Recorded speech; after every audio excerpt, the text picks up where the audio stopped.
කොල්ල දැක්කම උදේ පාන්දර නියම කට කෑල්ලත් එක තොඹු කෑල්ල. දකින්නත් ආසයි. ඔයි! අහමුනේ. අහනවා. ඔහෙ කවුද කියලා අහන්න. ඔහෙ කවුද? කියන්නේ කොහොමද? ඔබ හැටි වෙන සම්බාල් පිළිසිය වගේ. ඔහෙ කවුද කොහෙන්ද දාවේ කියලා ගන්න ඕන මට. අන්න වාත්තේ වැඩානිය හොඳ වෙලාවට. නියමයි. බාකාගේ ඔය. බාකා නෙවෙයි කට බාකා වගේ.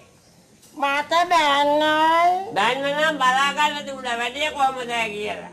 මන් දන්න එකක් නෑ ඕකේ බිච්චිය. බකල් වල මේ බිච්චිය පිටින්න නේද කොහේ? විත්තිය.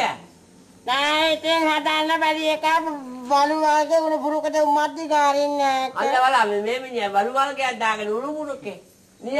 ඒක ගලවලා උඩට ගැහුවා. ඒ පාර මට කිව්වා ඔයද උගතියෙන් බැද ගන්නනේ කියලා. ඔහෙද ඒක ගලවලා ගහලා කිව්වා තුන්ටිය බැද ගන්නනේ කියලා.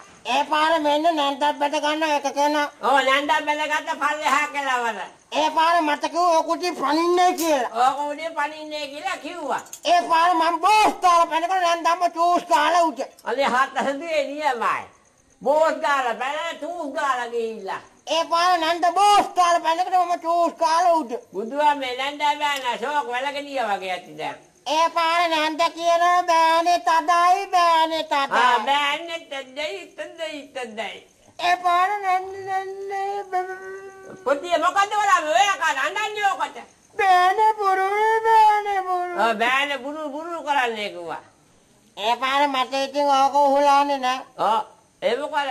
මං කිව්වේ කබේ කපලා අයින් කරා මට ඕන දෙයක් වෙන්නේ කියලා. ඕන දෙයක් වෙන්නේ කියලා බුරු කරා ඉතින්. ඒ වෙන නන්දල රන් තෙබිලි කඩියක් නෑ. අන්න හරි. තමිල් බාලේ සෙක් කියවලා කියන්නේ යන්න හදමු. සන්නාන අංගොය.